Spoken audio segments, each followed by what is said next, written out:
My name is Mike Sullivan. I'm a former IRS agent and teaching instructor with the IRS. Sorry, my ham sandwich got caught. Welcome to my YouTube channel. I love dealing with YouTubers. It's like you're the Home Depot of tax. You guys like to go in, do your own stuff, so I'm going to give you the information you need. You don't really make any money from YouTube. You just, I guess, like to hear yourself. So what I do is I kind of pull back the curtain on all my IRS stuff and I give it to you. Every now and then you get a call, but a lot of people can do this stuff themselves. I'm a national expert in IRS resolution matters. I've worked about, 10,000 cases. I've been on every major TV station. They are interested in things that I have to say. So today I want to talk to you about when is IRS going to actually seize or take enforcement action on my case. I'm a former revenue officer. That's what I used to do for a living. Whatever I tell you is what you need to listen to. If you go anywhere else, you may not hear the truth. So I don't know. I've worked 6,000 cases for IRS.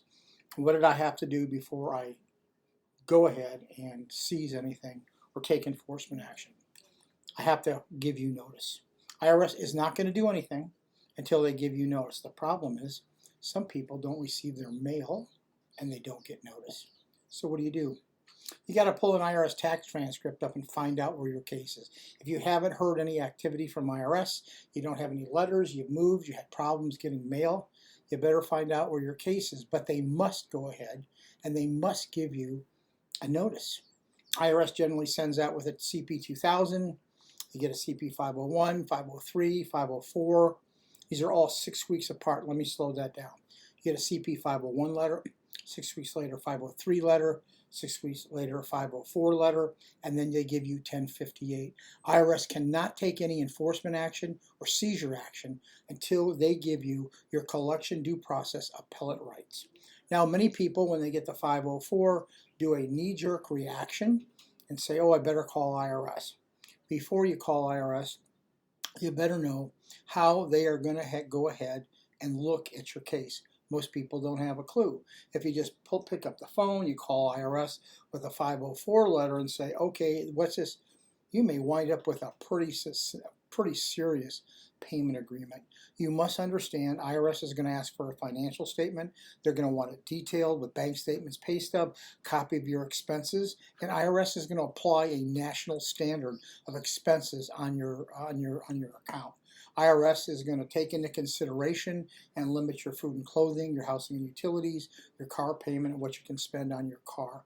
Those are called the IRS national standards. Half of your expenses are already charted by IRS, and they're not going to give you any more notice unless there's extreme conditions. So before you call the IRS, understand they are not going to levy, they're not going to do anything at all until they serve you the proper papers.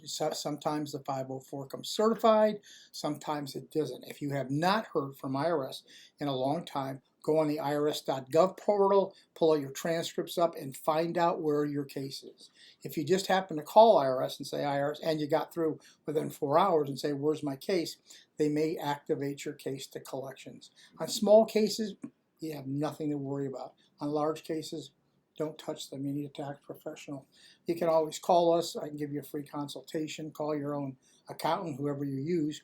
By the way, I do all this YouTube stuff for free, but one thing they value and I value is if you leave me a subscription, just say, that's cool, Michael, or just submit to your station. It just shows YouTube that I'm a wonderful guy. You can leave me a comment. I try to get back with all my comments by the end of every week.